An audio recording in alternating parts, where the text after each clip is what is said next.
recording now, I think. Okay. Like, yeah, but yeah, no, I remember like kind of. I think the first time I came to the Louis was 2001, Bloody hell, wow. which was like Cooper Temple Claws and Halo. Right. Okay. Yeah.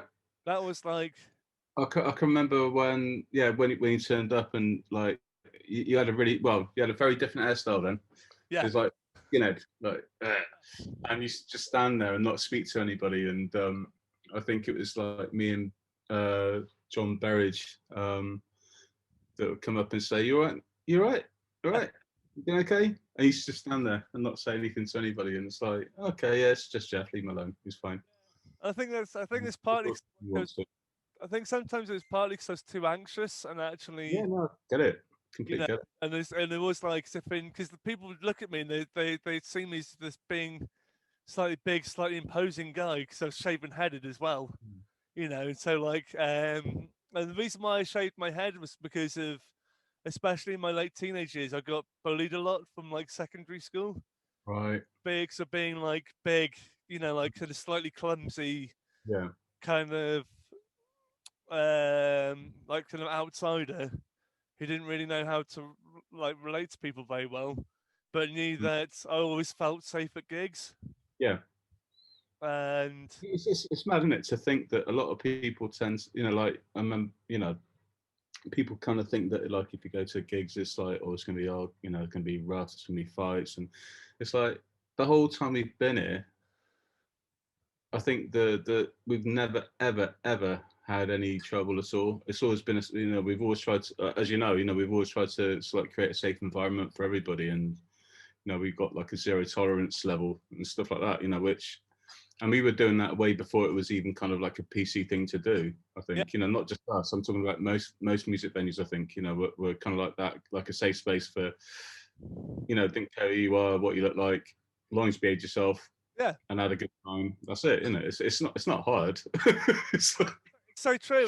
And it's like as if in like, so I'd find a lot of like social spaces quite intimidating, but whereas I think it was partly because of like knowing of having the structure, because quite. yeah, You'd see on the ticket you'd see on the ticket you'd have like the door time printed, and you knew that it'd be over by about 11 o'clock ish, or like I mean, especially with you, you could go like, right, yeah, I'm gonna go to like the Louis the Fleece or the Thekla or whatever, watch a band. Then I got time to then go to another venue to watch another band, and then go and watch another band. Probably have a, pop down the road, have a kebab, and then it's like ship off home. It's like, yay, what a great night. that's what I gradually realised. I think it was like, because in beforehand it used to be like kind of right, okay, I'd turn up to the show, but then I'd head back to either wherever I was staying, or Yeah, like sometimes you'd even see me turn up with like carrier bags and like sleeping like a sleeping bag and stuff because of I didn't have anywhere to crash. So yeah, I was be like, right, okay, let's go and sleep yeah, at the train station because I was living in the middle of yeah. Gloucestershire at the time, sort of thing. Wow. And so it'd be like kind of, I remember like kind of, I remember it used to be things of like, I think the very first friend I made outside of actually music college was probably actually John, really, Yeah, yeah. Burridge. Actually, saying that, John, before Yeah, I forget, I sent him a text last night, and he got back to me. He said he can't join us today, but he said, "Not around, mate. Nice that Jeff remembers that first gig. Maybe you should remind him that I approached him before he went upstairs. He was always, you're always in really early." As I'd never seen him before, and he had his Doc's Crombie coat on and a nice freshly shaved head. yeah, And that's so true. he just went up to just see who you were. Can't remember the gig, but it was one of the weird bands. Take care, fella. Yeah. Well, So yeah, he's solo. well, Anyway, that's really loving of him, to be honest, because yeah, I think he was one of the first people outside of my family, which I did talk yeah, about the whole operation experience, really. And I just remember that it was just like it was like having that sort of person who just like gradually chipped away at me, hmm, you know.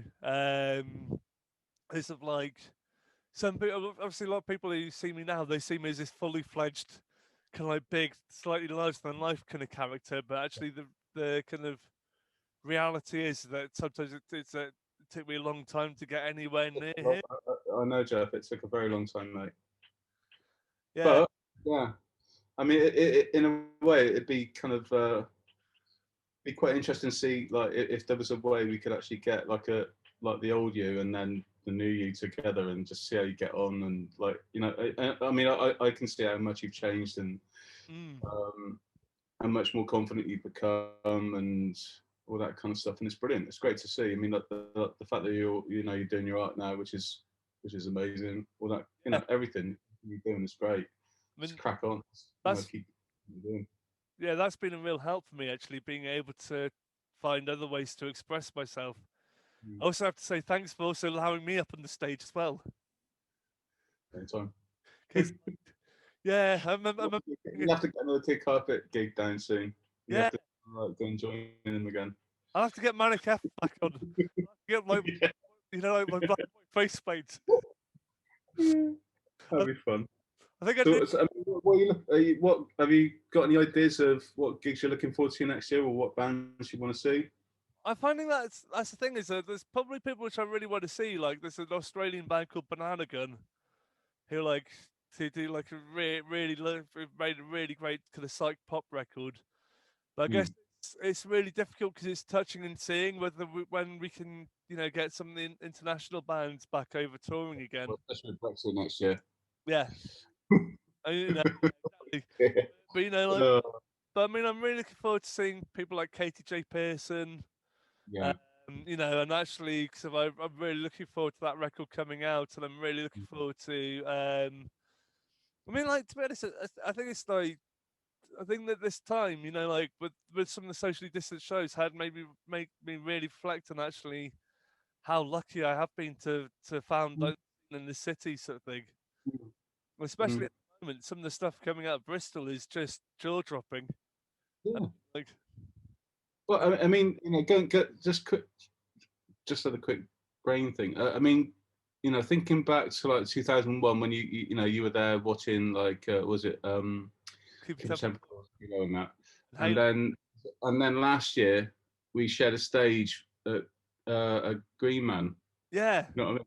Well, that kind of I mean that's just weird, isn't it? You know what I mean? You kind of think of it like that. It's like, and then you're there, and then like you're getting name checked by Joe from Idols and yeah. stuff, and it's just oh god. I You've come along quite a long way. It's quite cool. must admit that Idols moment did actually make me blush and make me want to hide behind my records. But then the thing is, though, but I mean, like that. But then, to be honest, it's like it's the way which I say it is like, like even like kind of having conversations with people like Tim Burgess and stuff like that, and I'd be like, right, okay, would he want to be having a conversation with me at like 17 years old? Would I be able Yeah, to say hello? yeah, yeah. Like I probably said this before, but sometimes I find like hello sometimes can be the hardest word to say. Mm. And that It's that barrier. There's always like it's when you meet people, and there's always that kind of uh, yeah, it is tough. I mean, when I was younger, I was saying to my partner, like Sophia, my partner, like saying like I used to be quite introverted and like didn't. yeah, Um, it's only when I went to work in a psychiatric hospital as like a nurse wow, in nursing, I actually came out of myself, and it was I kind of did it whilst I was doing went back to college to do A levels because the plan was I was going to go to university and all that kind of stuff, and then did music instead, which is yeah, because also I could go back to uni anytime, mm, So, but that was a really good experience for me because it kind of forced me to kind of open up.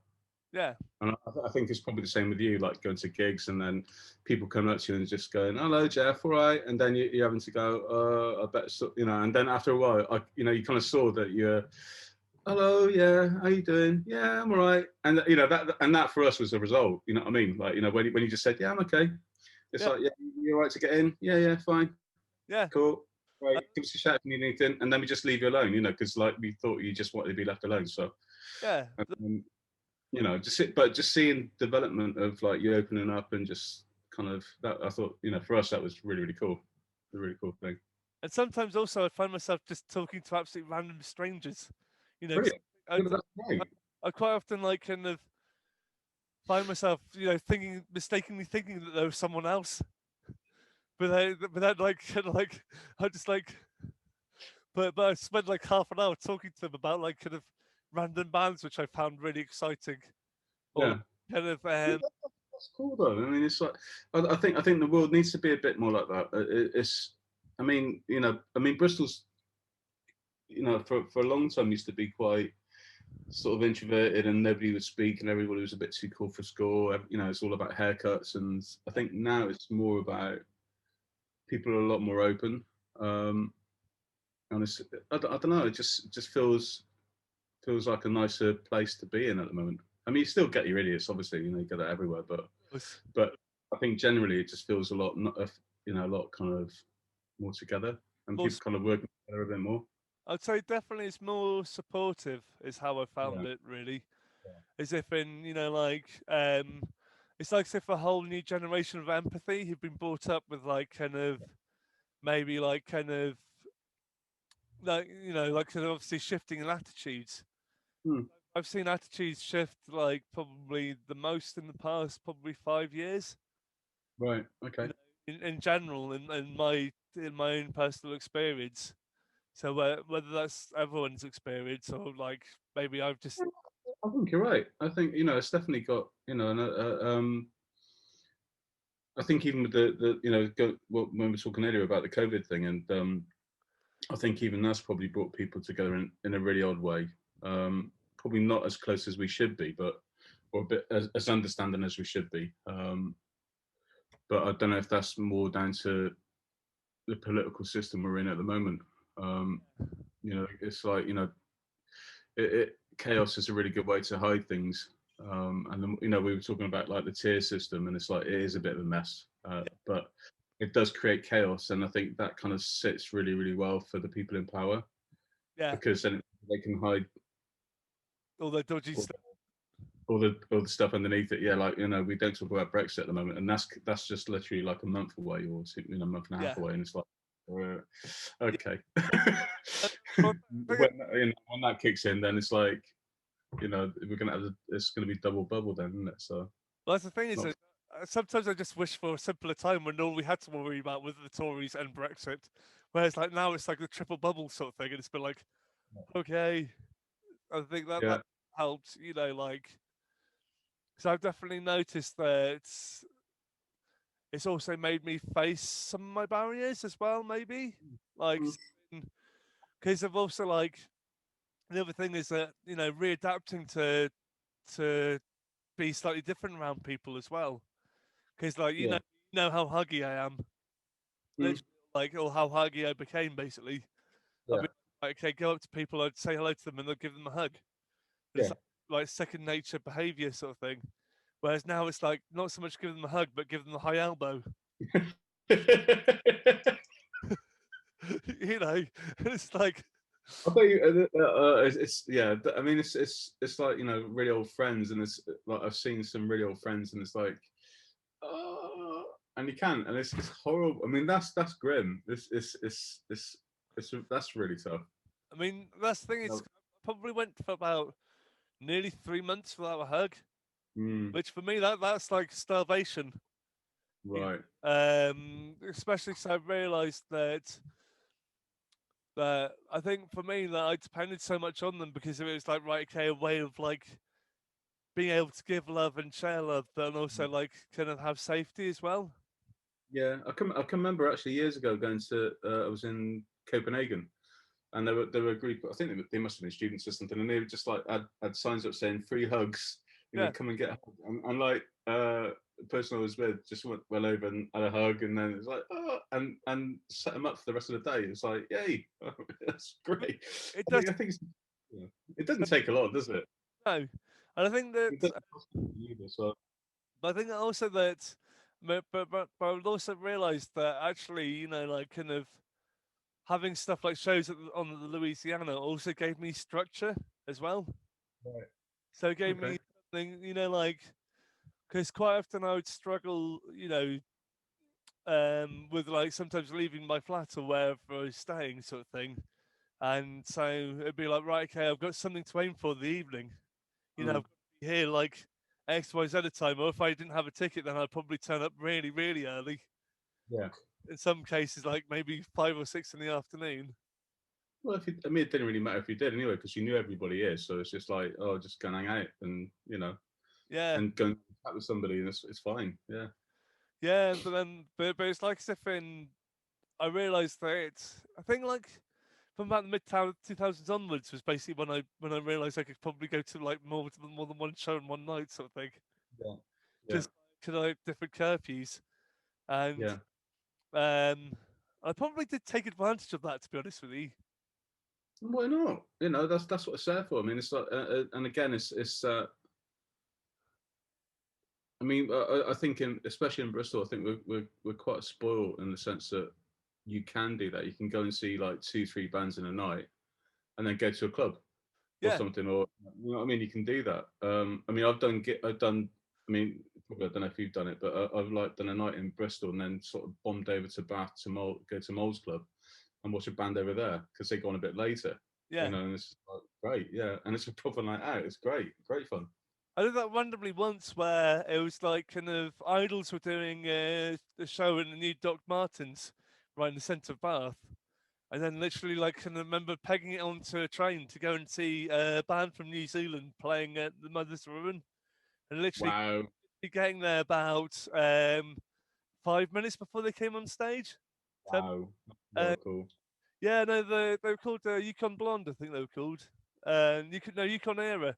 They were really Right. good. It was like kind of part of the Breakfast Records kind of Oh, like collect. right. Yeah, Cool, cool. they're like kind of. I think they were over touring, so doing like Great Escape and stuff like that. Right. Right. Okay. And yeah, well, to be honest, it's like name me how many great bands are there from New Zealand? There's quite a few. Yeah. Which ones are your favourites? Um, Or which ones do you like? I love the Beths. I really like them. I think I'm just a sucker for like really good power pop. Yeah. So like I like stuff like that. I like the Chills.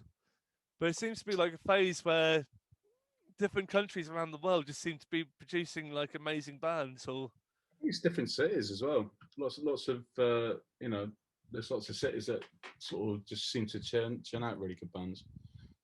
it's like, I think that kind of goes more in phases though, doesn't it? I think, but mm, I mean, again, for me, it's going to be interesting to see, like when Brexit does kick in, how that affects the touring.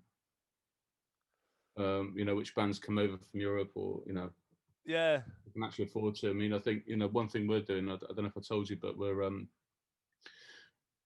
getting loads of like quality backline in, so that bands can just turn up and you don't have to worry about but like what higher. without travel costs and all that kind of stuff. So yeah, so if you get national touring bands, they can turn up and we'll have like decent gear sort Yeah, of thing. and Uh, they can just play and rock out. yeah, exactly. Yeah, they just plug in, go. You Yeah, know. So that's something we're looking at, and I think it's that thing. I think a lot of venues are starting to kind of think about how to get around the potential issues that we're going to have, like so that we can actually try and get bands from Europe and mm, whatever, or whatever country to come across, and just to help keep their costs down because, I mean, touring is very expensive, so yeah. yeah, we'll It well, see what happens. especially in this country, it seems to be like as if in maybe it's like a different culture of how they value things. Yeah, And I think that unfortunately that even though we've produced like some of the biggest bands of all time, our little island, you look at it and go like, how the frick have we managed to produce all this, kind of like really influential bands or like kind yeah, of and like not really had the support system set up for them. yeah. Well, this is the thing. I mean, I know. I mean, I'm kind of, I am. If I'm being honest, I am grateful that the government actually put their hands in their pockets and helped out venues and stuff. Um, and but the thing is, lots of other European countries in Europe, you know, they are actually doing this already. So Mm, they will subsidise tours. And I know I was chatting to a friend of mine no, sorry, a few months back, and I won't say who it was, yeah, of and course. they were playing at a venue in Berlin. Something like 30 people turned up, Yeah. and it was a packed venue. So you imagine, like, you know, like twice the size of Thekla or Fleece or whatever, Mm, and 30 people there. So, and they were like, "Oh my god, oh, we're not going to get paid. That's going to be awful." And they got but because they're subsidised, it didn't matter. yeah. And the promoter was there. He said, "Oh, I loved the gig. It was fantastic. You were brilliant, Mm. great." Um, and there's your money. So there you go. It's like here. It's like It was here. It'd be like kind of pulling your hair out. You'd be going like, okay, kind of. it's grim. You Sometimes, know, I mean, I mean, sometimes you'd be lucky if you get a sandwich with some places. You know. maybe, yeah. Yeah, I think, exactly. yeah, yeah, yeah. I mean, like, I mean, maybe I'm being a bit harsh, sort of thing. But I think Hmm? that maybe I'm being a bit harsh when I say that sort of thing. But No, I think it depends on. It really does depend on levels and stuff as well, and like what the situation is. I mean, and you know, sometimes it's actually. I mean, yeah, that's another conversation for another time. But I mean, for some bands, something that we tend to do, and if we know that, for instance, like in house, if we know that a band can bring a lot more people, we'll actually contact them and say, look, do it yourself, because you can end up walking away with like 3, 4 times the amount of money than you would like from just like a flat fee or going through another route sort of thing. yeah, Um, so it's something that we've thought about and we've tried to look, you know, we have looked into and trying to think of just think outside the box a bit, you know, and just thinking of different alternative ways that bands can actually make, you know, sort of like get by and actually make money instead of like turning up and just getting 50 quid or yeah, whatever, you know what I mean? And a yeah, packet of crisps. You know, it's there's got that there are other ways, but it does a lot of it does depend on profile, all that kind of stuff. I mean, as you know, with us, I mean, what we tend to do is like a lot of the bands that come through here, they're really really early in their you know yeah. like in you know in what they're doing. So you know it's and something that we've, as you know, we try to do is like we try and advise Mm, um and yeah, it's and it's not, you know, a lot of the time it's not. You know, and every now and then you do get some artists that think they're a lot bigger than they actually are, yeah. um, a lot Like more important than they thing actually on are, that. and that's all right. That's fine, but that's all right as well. You know, you just have to deal with that. I think also the other thing is that for me, it's been great to see, like to see sometimes bands who have got really big, at just like coming and playing in a really small in a small room, Mm. sort of thing. So like, I think, Oh, we had one again. I won't say, but she was actually quite big. One artist, um, and she turned up years ago, and it was actually John Berridge was repping the night, wow, and she was like turned up, and you could see her face just drop. She went, "Oh my god, what is this? This is just like somebody's living room. Oh my god, oh my god." yeah, She ended up having 2 encores. yeah, He was treated like, you know, treated really really really well. You know, from us, from our side, like, you know, you go to a lot of venues that you don't actually get like hands on, like, you know, somebody doesn't actually come up and like talk to you or whatever and run you through everything. You just like turn up, you have to chase people. But here, you know, that everything was like laid on great. And she came up after and said that was one of the best gigs I've ever played. Thank you so much. but So I think that's also like 'cause of like having that hands-on approach does make people feel a lot more relaxed. yeah, I think so. But also, it's like, because I mean, as you know, most of the people that are involved with the Louis, you know, they're all musicians or they're involved in music somewhere along the line. You know, so we've all been there. We played like the good venues, we played the bad venues, and we play. You know, we've had all sorts of experiences, and you know what we try and do is like learn from those. We never get it right. We don't always get it right. If I'm being, you know, we don't, and we're still learning it. You know, we've been doing this for, you know, like what's that, 33 years, and we're still learning. Wow, So 3 years. yeah, it's pretty few years. that, Yeah. that that that's honestly like that's something which I ought to doff my cap to, and Mm. keeping it going for like even because I know that there's been ups and downs. Oh yeah, lots, I, lots of them. Yeah. I was wondering like what are the kind of I guess the thing is which I don't really always get to see is like the kind of the costs of running a venue like the Louisiana.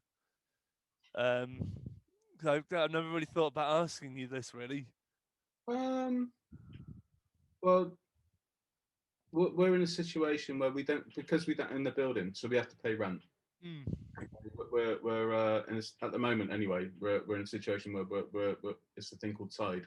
So it's tied to a brewery or a company called it's this company, and so we have to pay quite a lot in rent a yeah, month.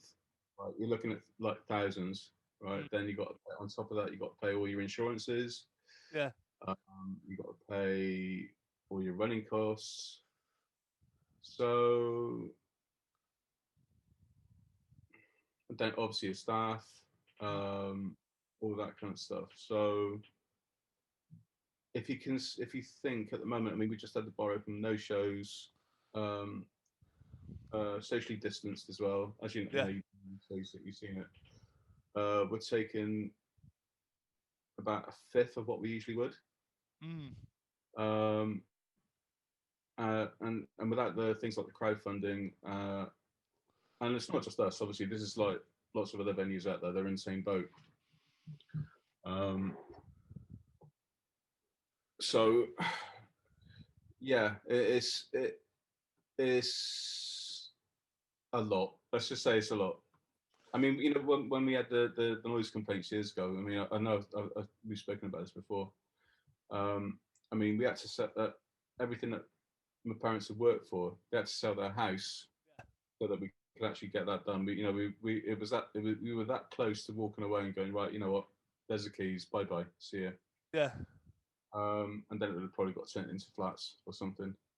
Which I'm glad it didn't because of like it's Oh been yeah, no, of course, yeah, no, it was really really stressful time, a horrible time. I mean, yeah, again, but and it'd be interesting to see how many you know, people would have done that. Like said, no, we're going to fight on. We're going to keep doing it. And this is all before things like the Music Venue Trust. So we fought all this on. We did this on our own. yeah. It's Our like own backs. And it was a landmark case as well, which mm, is because we had so many people saying to us, "You're going to lose. You're going to lose everything. You're going to lose. You're going to lose." yeah. Um, and we won. So I remember like also like seeing like all the fundraisers as well at the time. Because I remember seeing like the well, like we didn't have fundraising at that time. There wasn't any such a thing as crowdfunder. We did all that ourselves. some that's what I mean. If, Like, seeing this is for COVID for this year. Yeah, we did a crowdfunder for this year, yeah, and that was amazing. Yeah, we got around 18,000, and that's why we were able to stay open. mm, which So yeah, but then that also shows the absolute love that you know. yeah. No, Like, yeah. I mean, I mean,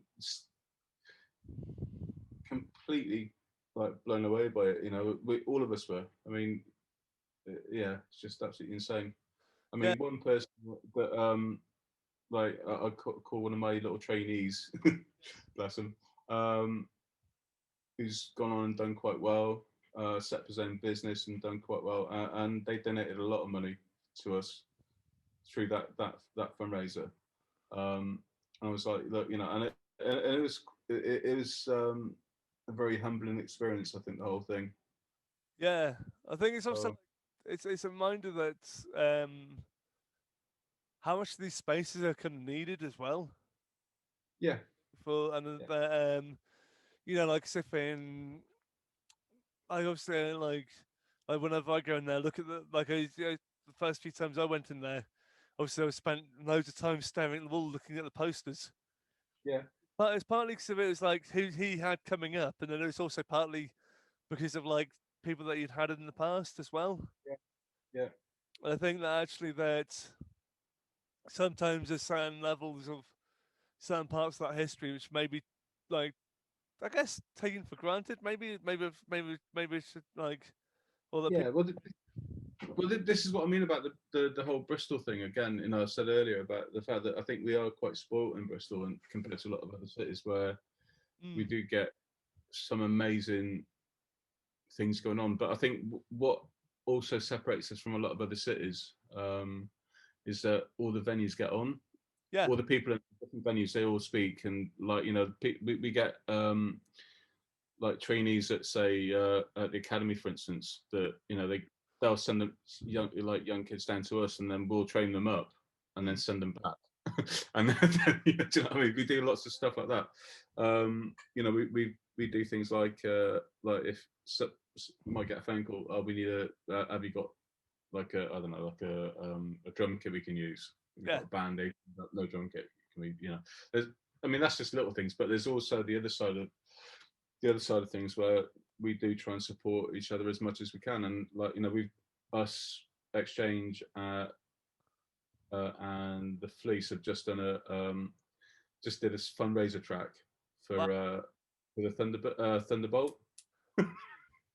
Because basically like they've they weren't able to get any funding Mm. from the cultural relief grant thing, so they set up a crowdfunder. Mm. Oh yeah, they got turned down for an arts council fund as well.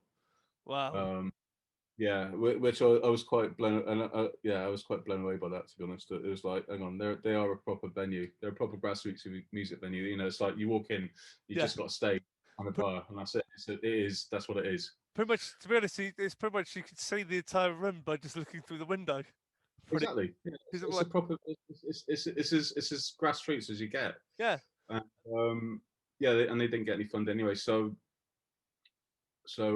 all the other, like a few of the other venues, we all got together, and we're just helping Dave out because yeah. the best we can, I mean, he's so some. yeah, He also like kind of really breeds compassion. Is like Dave who runs the Thunderbolt. he's lovely. Yeah, He's and he's another one. Again, it's like I think a lot of people that run venues and stuff, they live it, and that. I've had people come up to me for years saying, "Oh, I'm thinking about opening a venue." It's like, well, that's great, do it, but you're gonna have to sacrifice your life for it, yeah, because yeah, it's not a case of you just book the odd band or whatever. You have to live it. yeah. And also the other, and also like as if in it's about like kind of I guess finding a community as well that you fit in with as well. Sometimes, Community, yeah, yeah. unless like Um, formed I around. mean, things like communities do change, and certain things do change. Like the kind of people that we had coming in 30 years ago compared to who we got coming in now are very different. It's a different, like completely different audience. Well, not all gigs the same usually. Like you can kind of guess what. I mean, and saying that, sometimes you're quite shocked. I mean, you know that if you got like a folk night on, you know what you kind of expect. You kind of get an idea of who you think is going to turn up and what kind of people are going to turn up. Then Um, you get people like me who just turn up to just about anything. Everything, yeah, but you people like yourself and Steve James, like Steve and like Dave and everybody else, all that. Yeah, they All the just usuals. proper hardcore. Yeah, It, no, just proper hardcore music. Like live music goers, and it's great. it's really fun. Um, Sometimes like from photographs from like the Louisiana gigs. Sometimes you used to see like the actual outlines of all of us. Little all of us stood. Who's be like, yeah, it'd be, it'd be like right. It'd be like usually be like because like obviously I towards the beginning I start off in the middle and that's in a mostly block view, but then I ended up was it being I'd be in the corner, it'd be like kind of like me and yeah, one of the Daves in the other corner, Graham and like kind of and like Lee oh, and stuff like that. 'Cause, like and like Les, and you could see them because like the light would reflect off their heads, yeah, yeah. Oh, sort of thing. And like it also reminds me that the first time I think I ever got written about in any media was because of a show at the Louisiana. oh, It was Venue magazine. There was a band. I can't remember who the name of the headliners were. I think they were called a band called Foxtrot, who were like kind of All an right, yeah. American like disco post-punk band, and Right. they had a bit of a nightmare of a show because they had the power cut out on them twice, Right, and that's right. it was them and his Yeah, band. they had these 40 transformers, Yeah, which because like the American amps, and yeah, the transformers were a bit rubbish, so they kept on tripping out yeah, all the time. It was a right nightmare. Yeah, twice. yeah. No, to be honest, that's really unfortunate. Yeah, I think that's definitely like the worst kind of nightmare you could ever have as a band. You know, like having to restart your set twice. But yeah, then, also the other thing, which I mean, like, because I remember it was them, it was Subterraneans before they became You and the Atom Bomb, and yeah. so I think it was also like Los Conios and Spencer.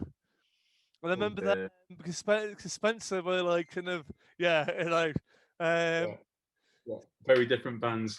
yeah, Spencer were like kind of announced as like a last minute sort of addition to the bill, Yeah, and I think it's because of like obviously the writer was trying to fill up words, so they kind of end up writing about me, and then like I kind of like end up sending the reviewer like kind of an email saying like.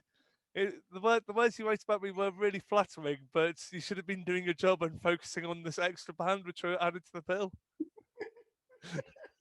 You know, which is like a typically kind of like quite an anal kind of like reply to have, but it was like, "Oi, not so much yeah. them," Oh, you know.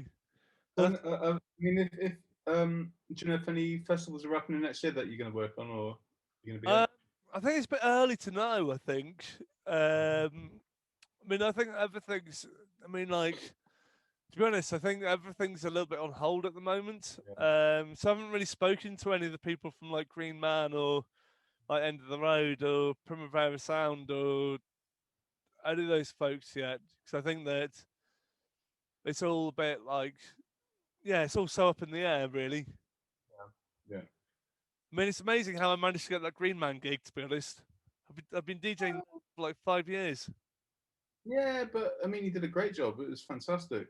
It was like the music he played was brilliant. I think he educated a lot of people there, which Yeah, is like and and I, he's like played stuff that he didn't play like a typical like set. If you know what I mean. I don't know. It's quite random, but great. I really enjoyed it. that's the thing is that that's what I like doing. Is I like playing people sometimes random stuff, so Yeah. if Why not? they're not sure what they're going to get next. So it could be Just the gives you music. buttons every now and then. It's a really good thing to do that. Definitely. I really loved. I think like I really loved it with the Breakfast Records takeover Yeah, at the Louisiana, and that was a great night. I that was mean, brilliant. because also what made it also brilliant was Felix. Obviously, he used to be in the Naturals, playing loads of random Turkish psychedelia. Yeah, yeah, yeah, Like kind of yeah. like songs about basically this is about celebration getting completely stoned. It's like okay, yep. I mean, like, Oh, but also like in terms of like kind of thinking back of also like kind of random gig stories. mm. There's one which admittedly I do go back to quite a lot, which is the Australian band called who are they called? Machine Gun Fellatio. Oh yeah, yeah, yeah, yeah, yeah, yeah. Oh, that show was a lot of fun, wasn't it? I don't think it was there. I Oh, might have been out. that was carnage. That was Yeah, one of those shows where um, I do tell people some stories of kind of like what happened, but it was like, okay, here we go. We've got like a Gonzo kind of like yeah, garage rock and roll outfit who yeah, basically kind of like all dressed like extras from Doctor Who, who's like whose backing vocalist was also the support act, and it was like yeah. the Australian version of Eurotrash. Oh, brilliant. That's a mate. Yeah, yeah, yeah. Because it was also the same night as England were playing Australia in the Oh, football, so I think yeah. National Australia Day. So it was Oh, like, I think three-quarters of the audience were all Australian. oh wow. It was in Australia they were huge. They were selling out stadiums. Oh And wow. she had the remember the sport act had a song. Expecting. Got no, gone. I remember the sport act had a song called Carrot Day, which she proceeded Right. to grate carrots all over the stage. Not knob jokes about like kind of Beer. she yeah, exactly. It definitely went there. I mean, like it was like sipping.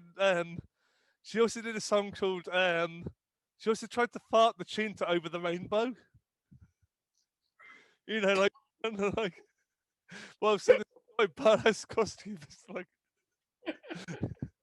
yeah, definitely. And then but then it's also like whilst the band were playing during the headline set, she kept on reappearing wearing less and less clothes until Oh she my was god. like pretty much like kind of completely starkers and you know, like kind of like on stage with like you know like kind of like those kind of like cigar holders sort of thing, and she Yeah. had balloons on her breasts. It was Oh basically dear. I think it was the most amount of nudity I'd ever seen at a gig at that point because it also. Wow. So I remember the show ended with pretty much all of them naked, with like Walt Disney stuffed toys, you know, strapped around their private parts, running around the venue. Okay, with that. Yeah, it was like as if in you know like if I find any promo videos of them, that's exactly what they were like. As if in they were like as if in cartoon character to hell. But then Wow. the thing is, though, so I remember turning up to like shows like that and to other gigs just based on their name, Yeah. based on the poster. Yeah. Like I think back then we had to depend much more on things like MTV if we wanted Yeah. to hear. It's word of mouth as well. I mean, I think word of mouth is starting to come back again now, though, a lot more. Um, I mean, all right, yeah, I know we've got the internet, and it's probably a lot easier to kind of like, all you have to do is just click Mm, on the link, and then there you go. But I mean, I think the word of mouth thing is starting to come back a bit more as well now. And well, people are actually like, if there's a band or an artist they like, they'll go, right, yeah, you've got to check this thing out. It's like really, really cool. yeah. Also, the other thing is that I'd find that I'd turn up even to like random local acts just because Yeah, I like the name. I yeah, mean, we had some brilliant bands names in the past, like Three Hosts, Two Mexicans, and the Ten of Spanners were one of my favourites. and they were a great band as well. They were a cracking band. I think the point when I decided that I really loved them and they did become my favourite Bristol band for a time was when they played Ashton Court Festival one year and they were playing on the main stage and they had a whole load of kids telling them to fuck off. I was like, this is brilliant. This is where I went from this is kids to no, this is absolutely and then Oh, also how they could have some of the most brilliantly offensive song titles. yeah. I mean, like, I think my favourite was like, "I'm a celebrity supermodel licking the shit off a deprived booker's cock." But Oh dear. the thing is that I mean, like, the the last record, the actual printers refused to print it because of like there was they had a song about blood diamonds, shall we say? Um, Oh, yeah. Um, I don't care which N star star star star star star digs it out of the ground. I just want a diamond for my ring. Oh my So god. Oh, you kind of understand why people might take the wrong end of it just by reading the name. that's a good thing about music is that you can actually it just gives you you've got the freedom to do that. You got. I mean, yeah. What are the what were your favorite? What was your favorite gig last year then? Oh god, I think my favorite gig of last year was probably Lingua Ignota, who's like this Right. neoclassical black metal singer. And Wow. she played in Rough Trade. It was like it's probably my favorite, not because of like necessarily sort of I wouldn't describe her as music as like necessarily music to enjoy like something like right you're gonna have a good time with it, but it's all Yeah. about the experience and Right. it's Okay. so a lot of her stuff is basically all recorded on grand piano and it's all like kind of her singing about misogyny and about like kind of certain things that she's experienced either within the extreme music scene or personal relationships. Hmm. And it was that sort of thing where I knew it was going to be challenging. I knew it was going to be like kind of that kind of uncomfortableness, but Yeah. but I knew that also that by the end of it, they also feel relieved in that having a shared experience with an audience. Right. Okay. And I think that I found out that a lot that sometimes with quite a lot of shows for me were about also accessing emotions and about trying to understand different feelings, maybe, Mm. and that it's like so like for instance that's the reason why I really like Low, for instance, Right. is Yeah. because like every single time I've seen them, I've felt even though I go like right, okay, I'm emotionally prepared for them. It's like no, no, no, no, no. It's like you'll get emotionally overwhelmed by them like within the Yeah. first five ten minutes, or like um people which sometimes deliberately do things to make you feel uncomfortable or to make you feel challenged slightly. Yeah. Just trying to think of like people like horror maybe or like Dean Blunt to Mm. a certain extent. You know, Well, did he come to the horror gig? Yeah, when they played. oh that was so much fun. That was carnage. Same. I think I never got Uh, hyped That's so much, got to but be that's probably got to be in my top 5 gigs ever that we've had here. I it was think. freaking amazing. It was like it was one of those shows where I was so lucky to be in my spot because I was just Yeah. watching the carnage flying around me, and it was also the most times I've been high fived by any MC because literally it was like in between every song because he saw me grinning whilst I started clinging on for dear life because I'm like it was that sort of thing where where you're experiencing the hardcoreness of it, but then also there is that sort of thing where you're experiencing the rage, but you're also experiencing joy at the same time. So they because obviously they were here in the daytime. Yeah, They were like probably one of the loveliest bands we've ever had come through. they're They were really so lovely. Yeah, just as people, they were just like really dead nice. We just but like just like they were downstairs chatting to my niece and mum. You know what I mean? And like just talking about just random stuff, and they're just really nice. No ego, no kind of like nothing about them. I remember sharing tiramisu with the drummer, upstairs after the gig. Like actually, because obviously, like, because sometimes, especially with an intense show like that, it takes me sometimes quite a while to leave. 'Cause Yeah, I like to spare, because I'm also like kind of sometimes, like kind of needing to process things. mm, But it was like, okay, I did find myself like after about 20 minutes, like at the back from them by the sound desk eating tiramisu, oh wow. and just like kind of it was definitely one of those shows where I did wake up with everything being stuck to me Wow. because of the sweat dripping from the ceiling. Can you remember the Garden when they played it? You were here for that night, weren't you? Oh, that was fun as well. They're, That was nuts. they're really And weird. wasn't there about like 10 people in the room, wasn't there? Or something? It wasn't busy at all, but they were amazing. They're incredible, but it's like they felt like a really weird kind of almost double career because they're also catwalk models as well. And like, Yeah, but went, okay, they like they had that weird identical twin look to them, I wish they yeah, did look exactly the same, so you didn't know which member you yeah, were acting to, which one of them, and also that I remember I couldn't sleep properly after either of those shows because they had too much overstimulation mm, in some ways.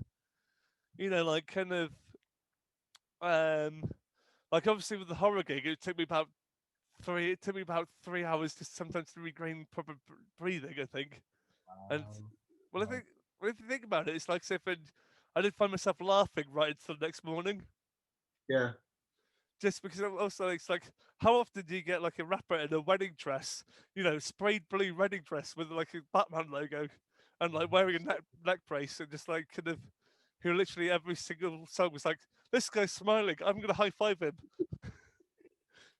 Well, even stuff like on the completely opposite end of the spectrum, Fleet Foxes. oh yeah, but that's with Beach House as well. Support. Yeah, no. I mean that that's the thing. Imagine that in a 140 cap venue, Yeah, watching Fleet Foxes Beach House, same stage. It's like, oh my god, yeah. yeah, I mean, yeah, whereas now there'd be like Green Man headliners. In yeah, fact, you know, the last time I saw Fleet Foxes was that Green Man. Uh, Yeah. it really did.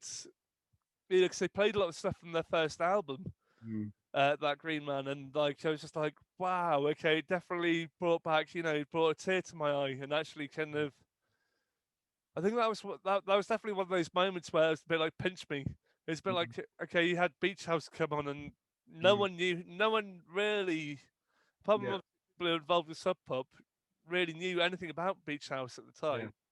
Yeah. And then, and I think when most people turned up for Fleet Foxes based on maybe one song or word of mouth, Mm. and then and that Fleet Foxes show was just like, okay, so you got Beach House with like the dark swooping melodies. Okay, you got to be something special to follow them up. Out they Yeah. rolled with the 7-part harmonies. I Yeah. was, It's mind blowing. yeah, Yeah, it was incredible that gig. It's so good.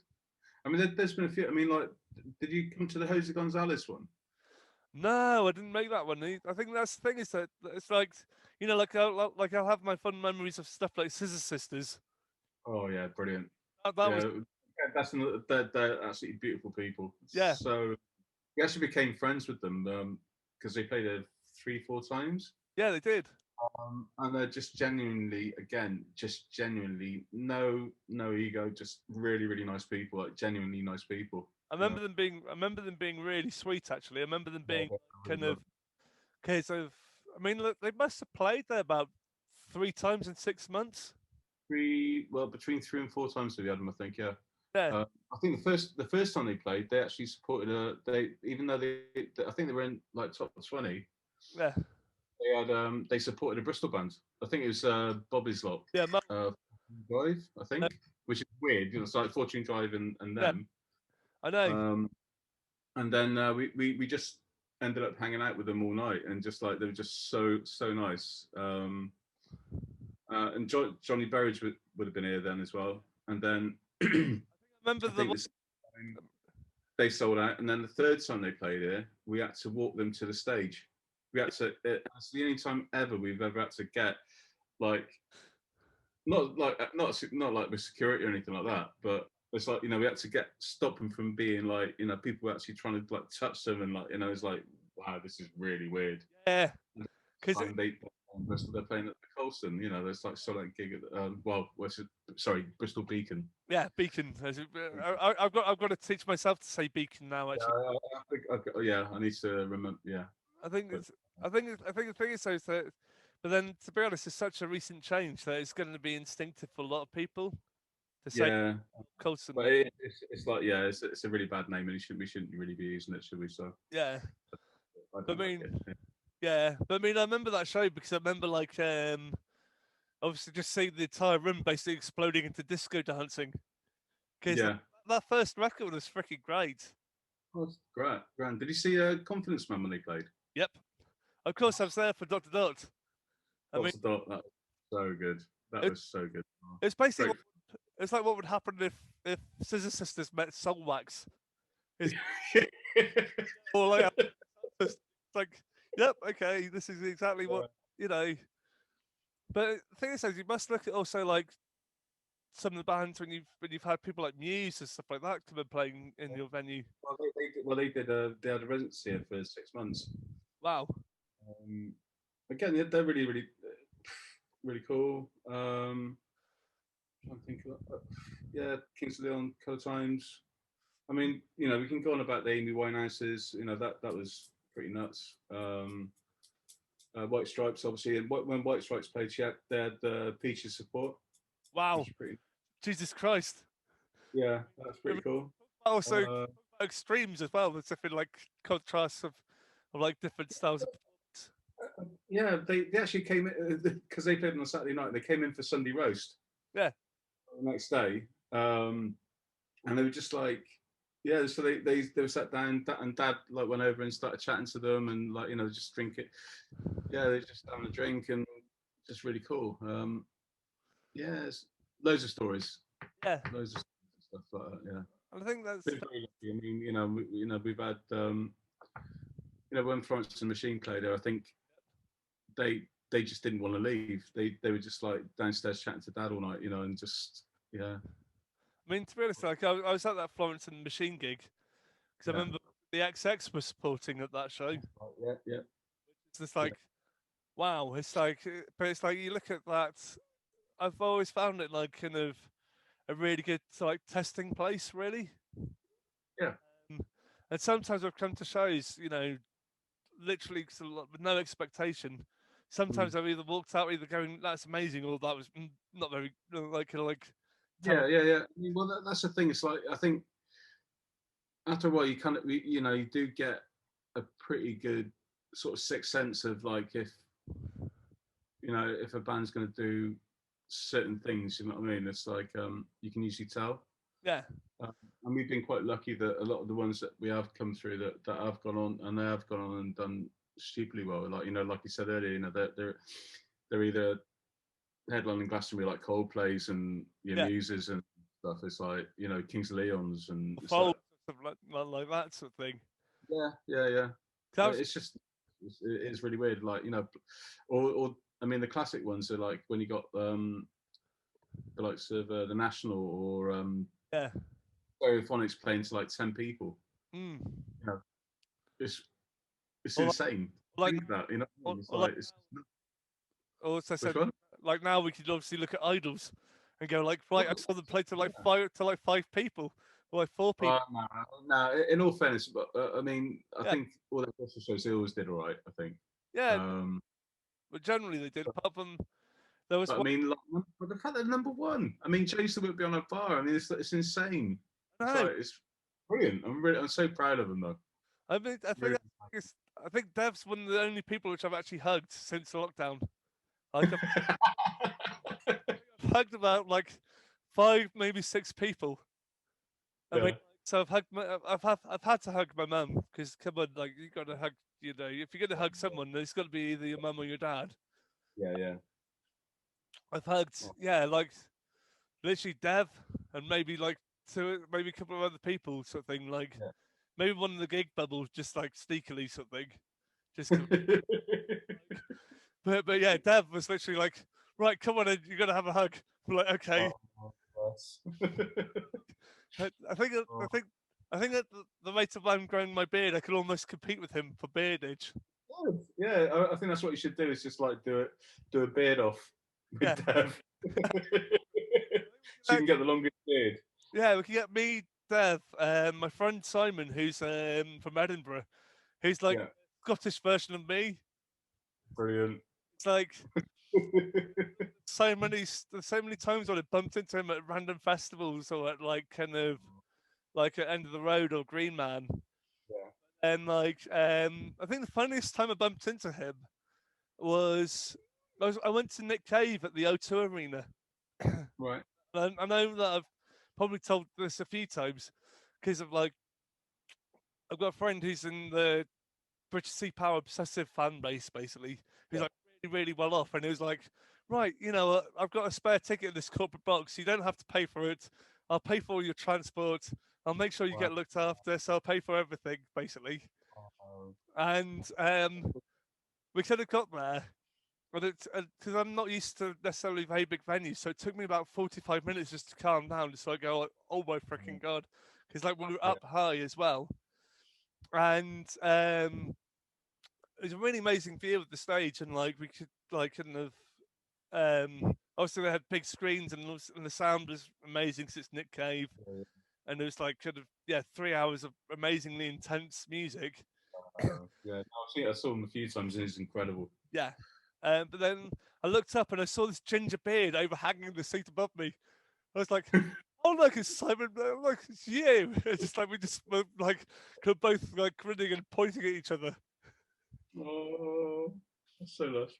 Yeah, but it's like I do find it so sometimes kind of random when you do bump into people when you don't Yeah. expect things, and sometimes it can be really amazing, but then sometimes it can also inadvertently throw me as well.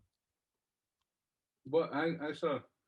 Well, I think that I've had it cases where like for instance, I'd go for something like Roll for the Soul, and like I remember one time all of a sudden my support worker just turning up, and just Yeah. out of the blue, I'm not expecting that person to be there. Sometimes it can just completely throw me. Right. Okay. I'm like, It's like it last happened like last Saturday when I went to the Young Echo thing at the Trinity, and I had like kind of a few of my friends there like kind of tried Yeah. to say hello to me, and I was a bit like, I just went to Right. panic mode. Is it probably because like, you're out of practice again? You know, like it's going to take you a while to get back into A little that the flow of going back to gigs again.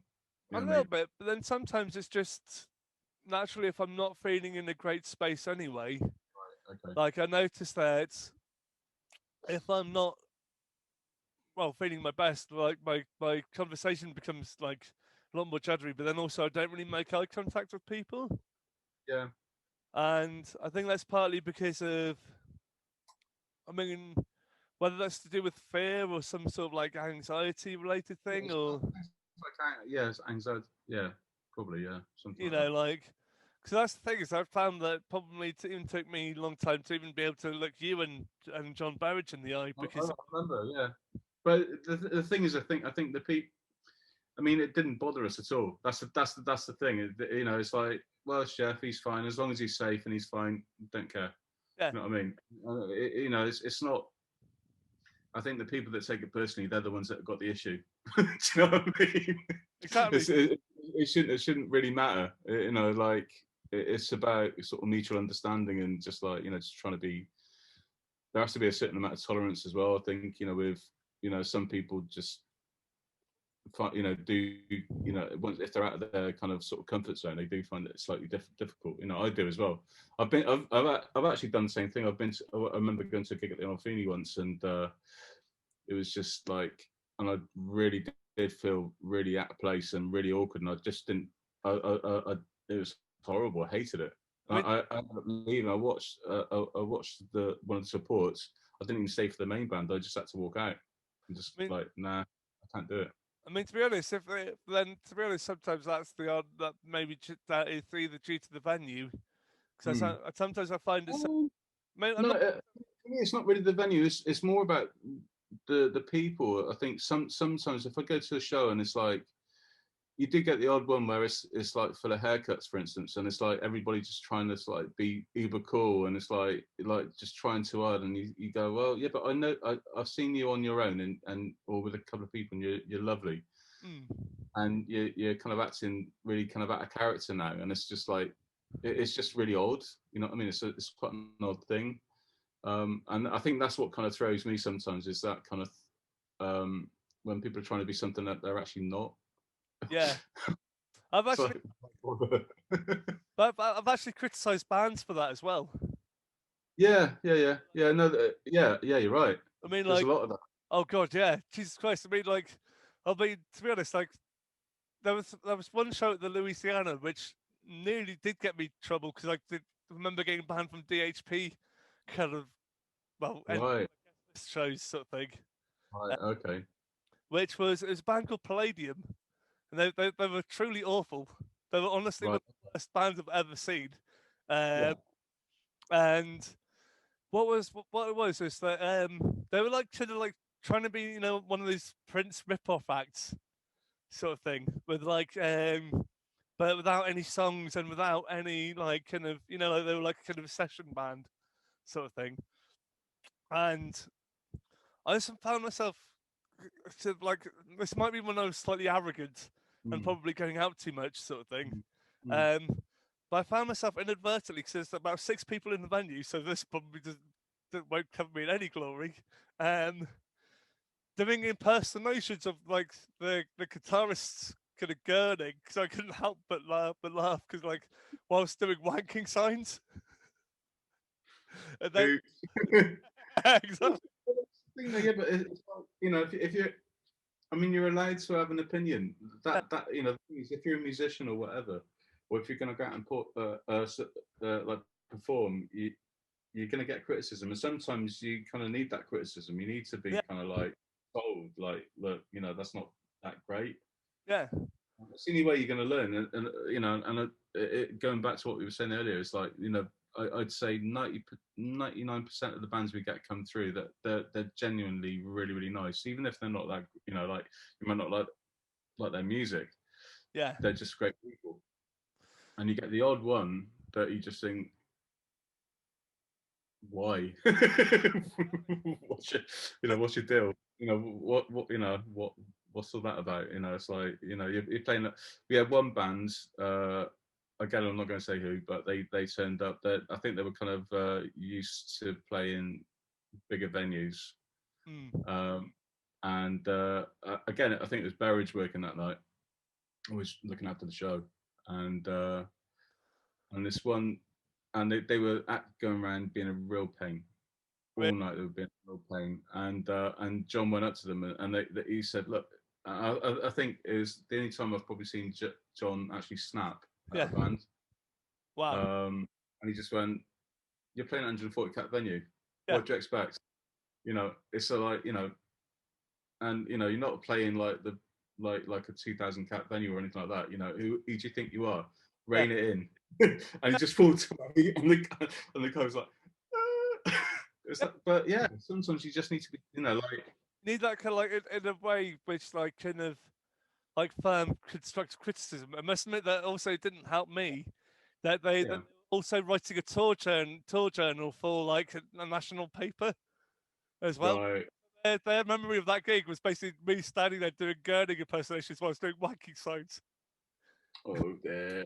Oops. Well, I actually had this. Actually, to be honest, it's one of those sort of things where at the time I was a little, probably a little shocked, but also kind of quite hilariously because I had the yeah. singer phone square up to me outside. Oh dear. Seriously. Oh yeah, Oh dear. Oops. yes, exactly. But it was like it was that sort of thing where you kind of like feel it's like quite comical because if he was still in all his stage gear with like the kind of the skinny tights and the kind of like the one piece earring and kind of like Oh my god. it was like okay, yep, I got told. Yeah. I mean, like, but then probably for me, I probably needed that slap as well. Yeah. You know, Well, that's the thing. You need to. It's all about. Yeah, you have to see the good stuff to realize what is good. No, sorry, the bad stuff to realize what is good. You know what I mean? yeah. You have to. Yeah, common sense. But then also, sometimes it's like if, and like every now and again, I need to be told off or I need to be put in line as well, to a certain Yeah. extent, I would say.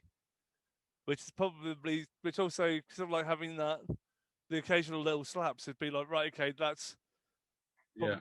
me not to try not to talk down to people, really, Mm. if I can. I mean, quite, Yeah. I'd find myself, It's a big learning curve, isn't it? It's like, again, it's like I said earlier. We're all still learning. And I think that's a healthy thing. I think it's a good thing to do, to be in that mindset. mm, Um, so yeah. Anyway, Jeff, yeah, how long has this been on for? it's been on for a little while, but you know, Hey. it's a, well, it's been on for a little while, but you can if you got something else to do, Uh, yeah, no. Well, that's the thing. I need to get to work now. So, yeah, have you got enough though? Do you yeah, think? I think we've got enough. Yeah, sure. Yeah, I think to be honest, like that's the whole idea. Is it's not supposed to like kind of have Right. a strict time limit or so. Right. Brilliant. Oh, Yeah, that's I think cool. that's the reason why it's conversation. Because like last week I had pigs, pigs, pigs, pigs, pigs, pigs, pigs, pigs, Yeah. and we ended up chatting for like 2.5 hours. It was like me and Matty and Matty the singer and Adam the guitarist, They're and a cracking band as well, though. I saw them at Green Man last year. They're so good. such They're lovely so, people as well. Because yeah. also Matt plays for Richard Dawson as well. Oh right. Oh, okay. Yeah, he's Richard Dawson's drummer, and Ah, so it's Gavin, one of our engineers, he's been doing sound for Richard Dawson. oh So man, he loves it. He's loving it. Absolutely loving it. I love Richard Dawson as well. Oh, To be incredible. honest, I mean Incredible. the guy's got like one of the loudest vocal projections I've ever heard. Yeah, yeah, Like yeah. even with all the metal singers and stuff like that I've seen, it's been like no no no no no no, You that's got- not that loud. You wait till you go and see Richard Dawson. I mean, I think one of my favourite times seeing him was like at lunchtime once at the Bell in Bath. He did like Wow. he did like several shows in Bristol at the Redcliffe Caves. Okay. both. I went to like one of those, and then they'll be like, right, okay, Sunday lunchtime, gig in Bath, and um, before he started playing, he just basically went, "Oh, I'm just going to apologise to everyone who's just come out for a quiet drink," and basically proceeded to rattle every single pane of glass in the building for like the next 2 hours. Wonderful, His project, wonderful. and it's like you forget actually how physical he is. I mean, Yeah, I was watching his live stream on Sunday because he was doing like a show from the Barbican, yeah. and like I can still feel the G-force coming out through my speakers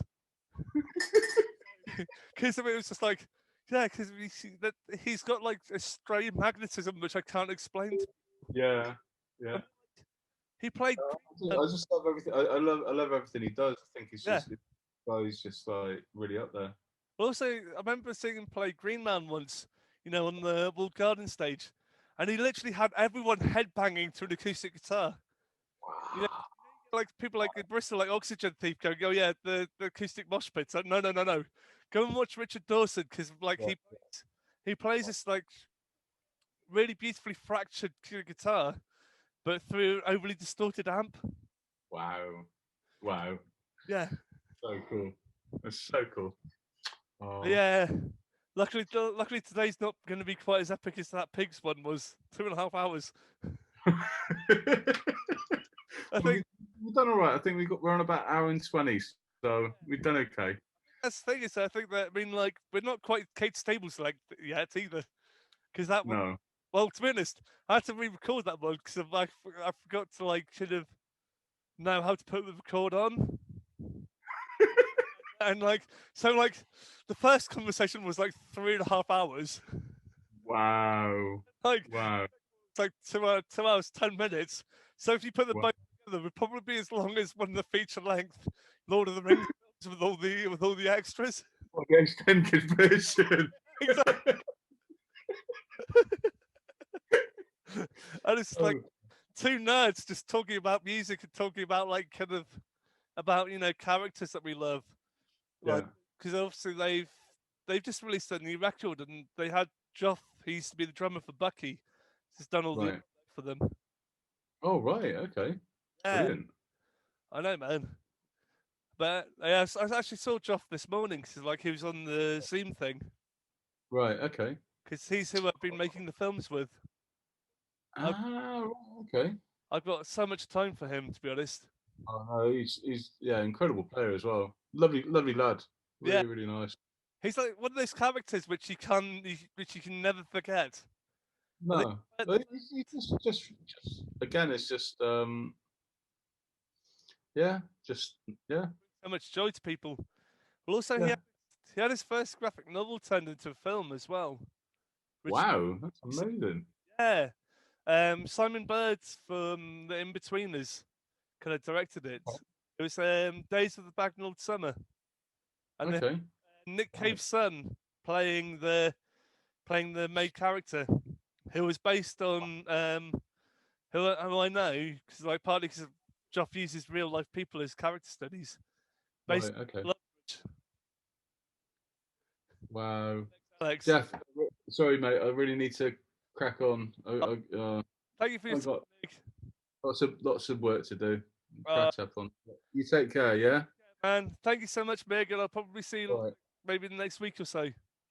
I'll be down for pizza again. Okay. Thanks. Brilliant. Anytime. Take care, lover. See you soon.